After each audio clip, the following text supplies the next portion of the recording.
Hey, hello and welcome once again to my YouTube channel. This is Reflex Image. If this is your first time visiting, don't forget to like and subscribe to my channel and also turn on the notification icon. If you're already a subscriber, welcome back. So in this video, I'll be showing you how I transform this picture into this very beautiful manipulation. If you have watched my previous video, you see I actually make use of this same backdrop, but I'm going to be doing something entirely different in this video, but still with the same backdrop. I told you guys this year I'll be doing some different manipulation than the one I used to do in the past. It's going to be more hyper realistic and it's also going to be simple at the same time, just that the steps we'll be using will be quite different than the one we used to use in the past. As you can see, I used one light in this particular picture. You can see I have a lot of shadows here and the highlighted area and the midtones around this area. So we are going to be manipulating the background to make it look like the torso. I'm making here a little bit lighter and here a little bit darker. So with no further ado, let's jump into action. So here's what our picture look like. I took the picture with Canon 6D. I've done my basic settings in my camera roll. Next thing I have to do is to do what? Put my picture up in Photoshop. So I have to wait for it to load up. Just wait for it to load up. So here's our picture in Photoshop. So now the first thing we need to do when we import our picture in Photoshop is to do what? Is actually resize our picture to the size we want to make it of. The size I usually use is my 4x5. So I'll just go to my crop tool, it's right over here, or you can click on C on your keyboard.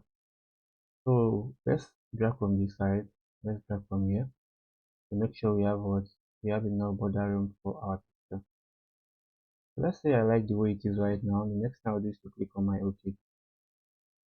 But right now we need to extend this area. Let's extend it right now. Don't let us do it later on. So let's extend this to this side to fill the area up with the initial backdrop color. So we still use the same techniques we use in all our videos. Go to the rectangle macro tool. Make sure as an addition, select those areas, those white areas, but make sure you are selecting part of the initial backdrop.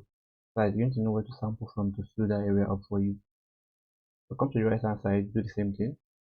The reason why we're able to select multiple is because we put an addition instead of a single selection. Come to the left hand side also, you repeat the same step. Come to the footer area also, you repeat the same step. So once you're done with this, just right click on it. Go to fill. Under fill, make sure you're clicking on content aware. Color adaptation should be on. Blending mode, normal, 100% opacity. Then I click on OK. Let's see what the AI is going to give to us right now. Okay, it's supposed to give us 100% accuracy if you are using the latest version of Photoshop. I don't think you have any issue with this procedure except you are using the lower version. You might just sample from the skin color and fill it up here for you, but I think this should give us a perfect result. So let's wait and see.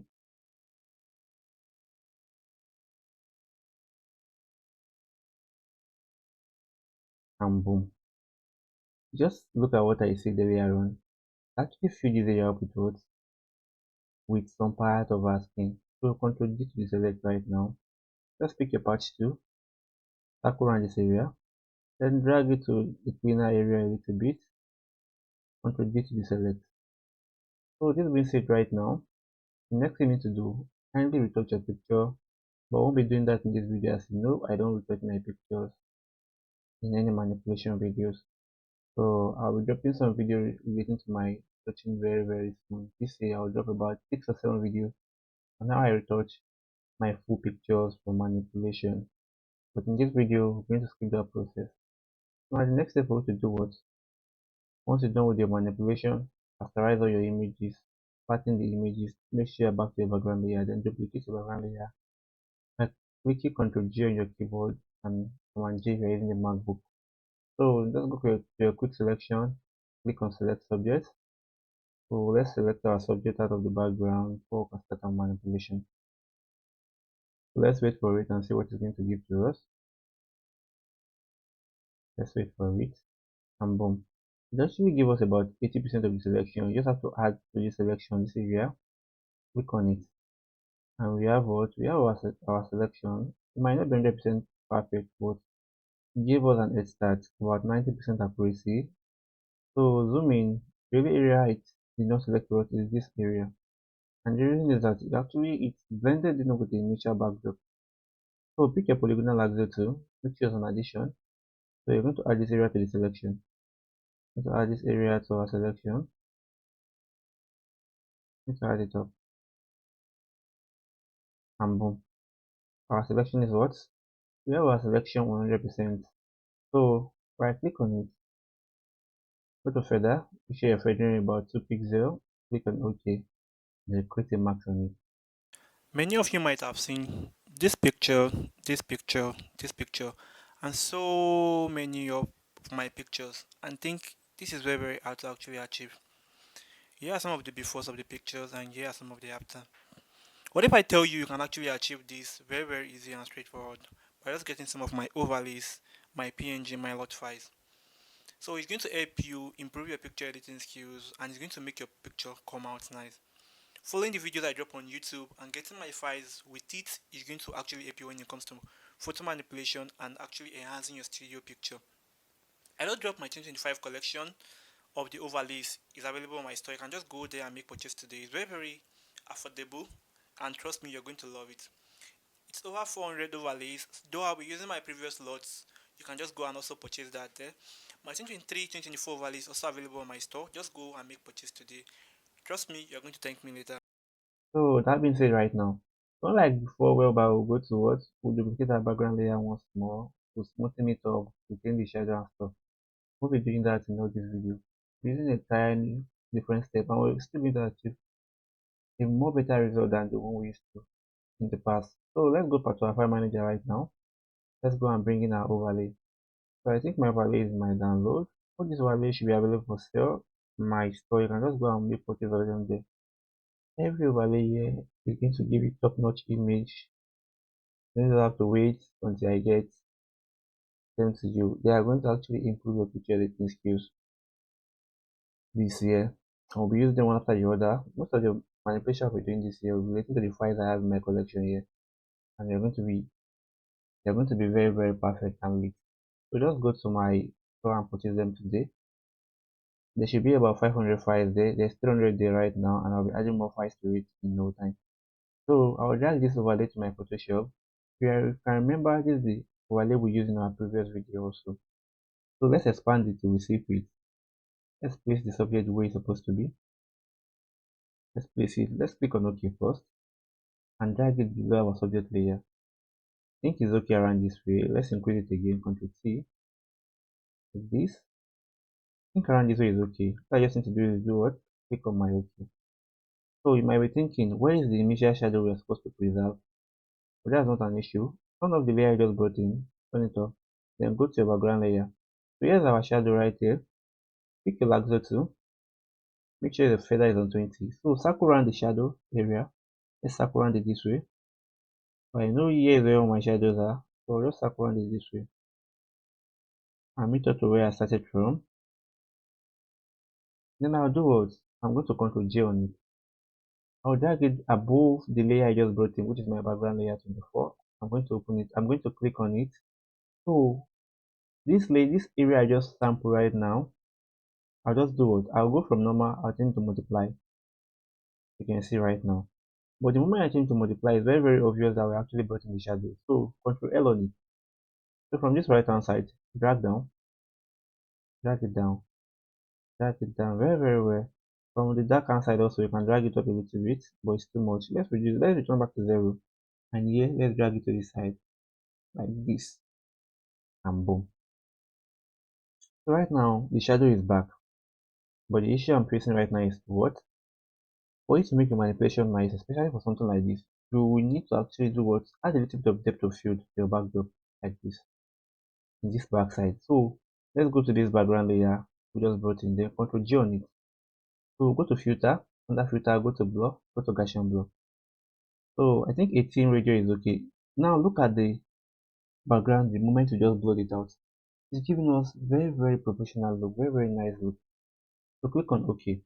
But the reason why we duplicate it is that the moment we blur that area out, now look at the footer area also. It's also blurred out. And when it comes to depth of field, pull it back to be blurred out. So click a max on the one you just blurred out right now, then pick your normal brush.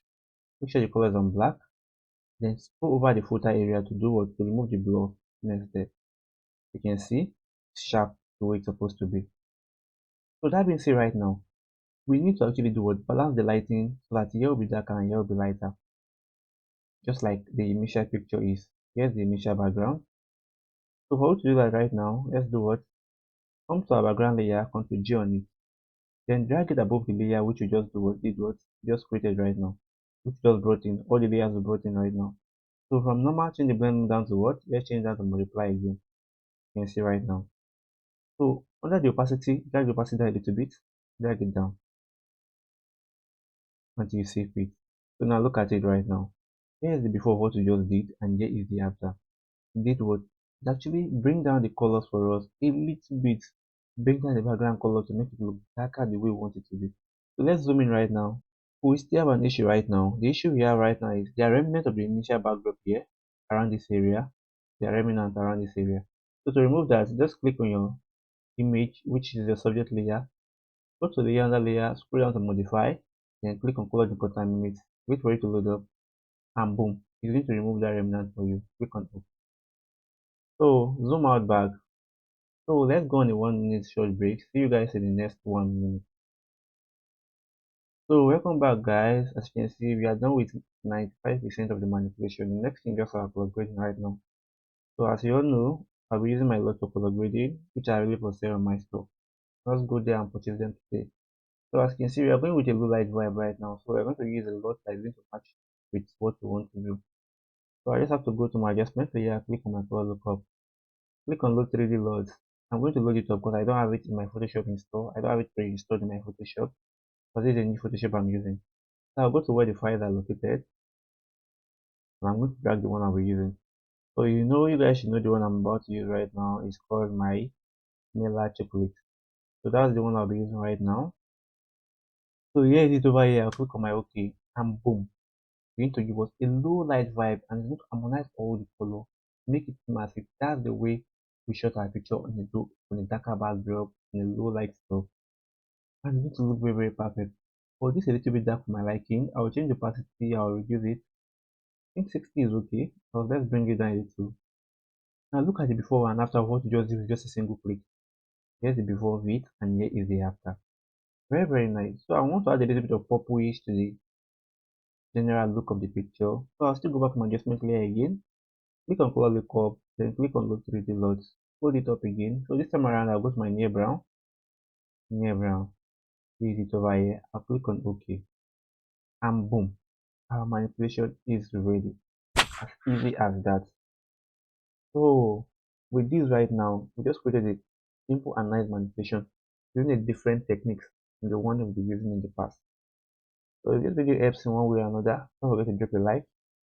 Some out there might be in need of this particular video to help upgrade their manipulation skills, especially when it comes to generating new shadow or retaining shadow.